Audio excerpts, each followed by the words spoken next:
جہانگیر امریکہ سے دھارا، پہلے تو وہ اس کا انتظار کرتی رہی، گرین کارڈ بن جانے کے باوجود جب وہ ماں سے ملنے نہ آ سکا تو وہ حیران رہ گئی۔ پھر سال 2 سال وہ جہانگیر کے پاس جانے کا ارادہ کرتی رہی، آخر میں اس نے زندگی کے دم دلاسا کا جوا گلے سے اتارا اور چپ چاپ رخصت ہو گئی۔ اسے شاید معلوم نہیں تھا کہ میں اس کا اس طرح عادی تھا جیسے گود کا بچہ چوسنے کا رسیہ ہوتا ہے۔ بڑی دیر میں خالی کمروں میں عسکری کو تلاش کرتا رہا، پھر میں نے ایک دن گلاس سے دودھ پینا شروع کر دیا۔ یہ گلاس میرا ملازم غلام نبی تھا۔ ہاں، تو میں آپ سے عسکری کی بات کر رہا تھا۔ ہر عورت میں ماں اور طوائف کا امتزاج ہوتا ہے۔ جب عورت خدمت گزار، اظہار پسند، تخلیق کار، وجدان کی خوبیوں سے متصف ہوتی ہے، اس وقت اس میں ماں پن واضح ہو جاتا ہے، جناح اس میں طوائف پن ابھرتا ہے۔ وہ ذات کے حوالے سے خود غرض سوچ میں رنگی جاتی۔ اب اس عورت پن یا سیلف ابھرتا ہے، وہ اپنے وجود کی نمائش کے لیے کوشاں ہو جاتی ہے۔ وہ کیا پہنتی، کیا کھاتی اور کس معیار زندگی میں دن بسر کرتی ہے، اس کے لیے یہ چیزیں اہم ہو جاتی ہیں۔ اس کا ہر سوال اس کی اپنی ذات سے نکلتا ہے اور اس کا جواب اس کی اپنی ذات کو درکار ہوتا ہے۔ جس طرح عورت ماں اور طوائف کا ملغوبہ ہے، ہر مرد میں بھی ایک کرندہ کفالت کرنے والا اور ایک زناکار موجود ہوتا ہے۔ کفیل زندگی کو دماغ کے بائیں حصے سے پرکھنے کا عادی ہوتا ہے۔ وہ عقلی روشنی میں استخراجی، احتیاطی، خارجی، عملی اور تجویزی زندگی بسر کرتا ہے۔ لیکن مرد ریپسٹ ایک اور نہج کا آدمی ہوتا ہے اور کہلاتا ہے۔ جو ہی ماں اور کفیل سنجوگ میں بن جاتے ہیں، کامیاب شادی شدہ زندگی جنم لیتی ہے۔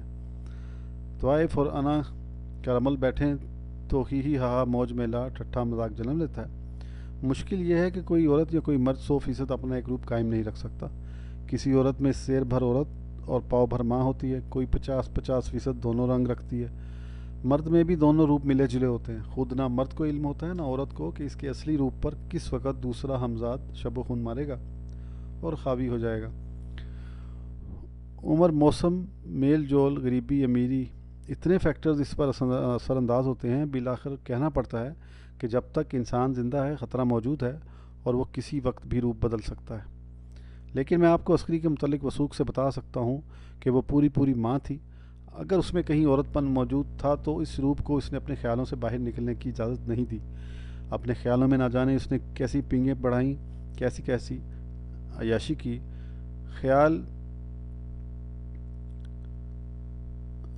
خیال کی میں گلرنگ سے میں نے اس کا چہرہ بھی کبھی تمتمایا ہوا نہ دیکھا۔ میرا خیال ہے عسکری کے جینس ترقی کرنا نہیں جانتے تھے۔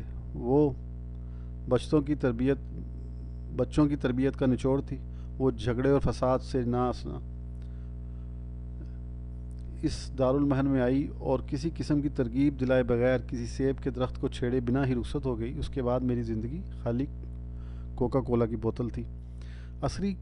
عسکری کی اصل کو میں پہچان نہ سکا اور اقبال کے متعلق میرا علم اتنا ناقص اور معلومات اس قدر کم تھیں کہ میں فقط اپنے جذبے کی روشنی میں اس کی دھندلی یادوں کو سمجھنے کی کوشش میں مبتلا رہا۔ لیٹے لیٹے مجھے ایک کہانی یاد آ گئی جو کچھ یوں تھی۔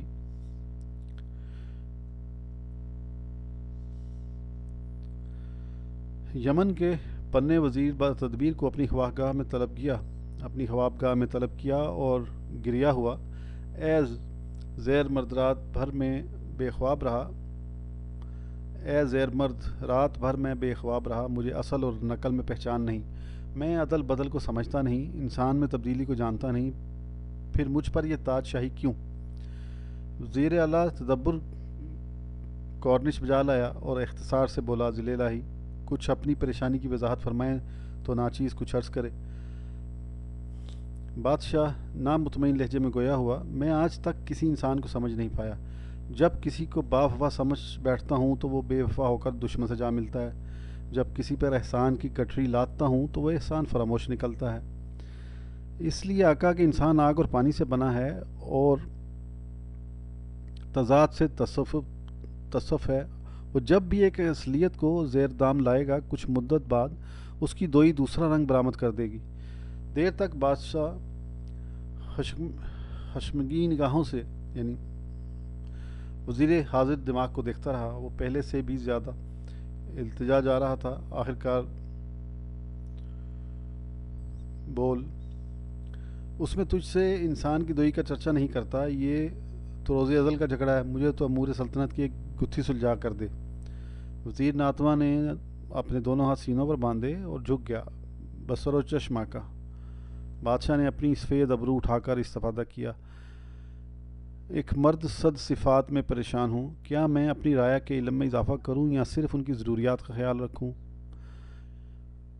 اور صرف ان کو نان نفتہ پہنچا کر سبکدوش ہو جاؤں؟ کچھ دیر وزیر خاموش رہا، پھر روز افشاں کرنے کے انداز میں بولا، دیکھ شاہ والا تبار، ان لوگوں کو علم عطا کرنا جس سے یہ مستفید نہ ہو سکیں بے معنی ہے۔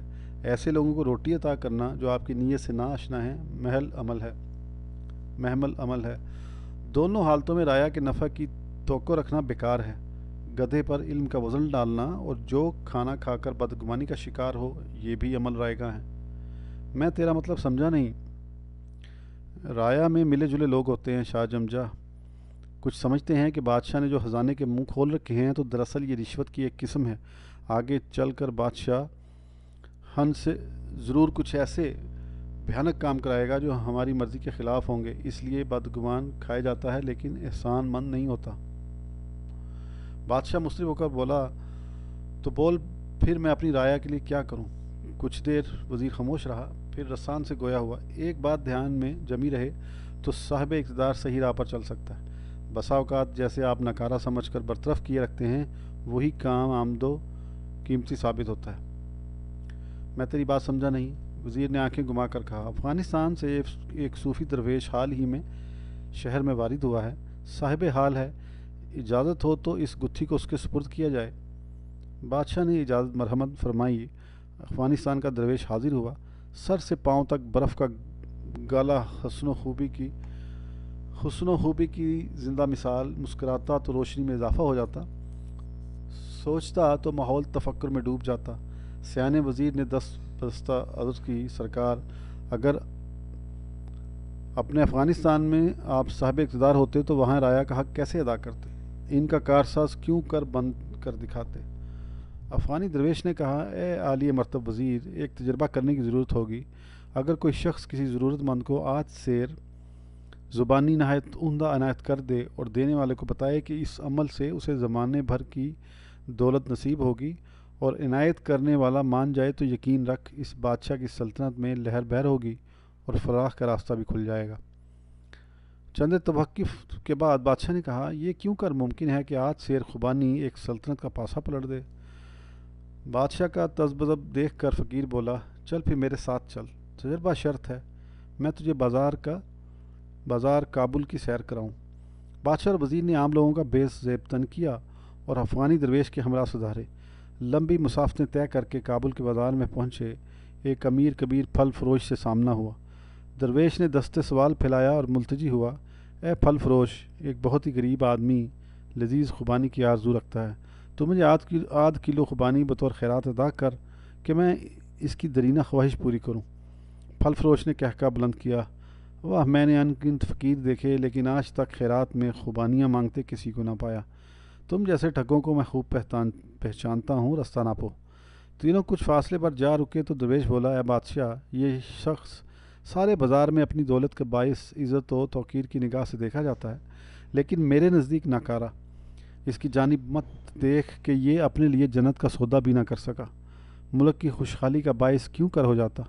گھومتے پھرتے ٹہلتے وہ دریا کابل کے پل پر پہنچے۔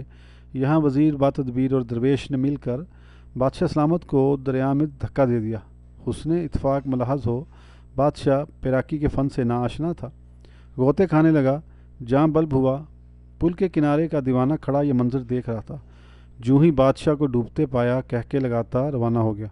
دریں اثنا بہت سے لوگوں نے بادشاہ باوقار کو ڈوبتے دیکھا، اس کا ویلا سنا، لیکن سب نظر بچا کر اپنی اپنی راہ چل دیے۔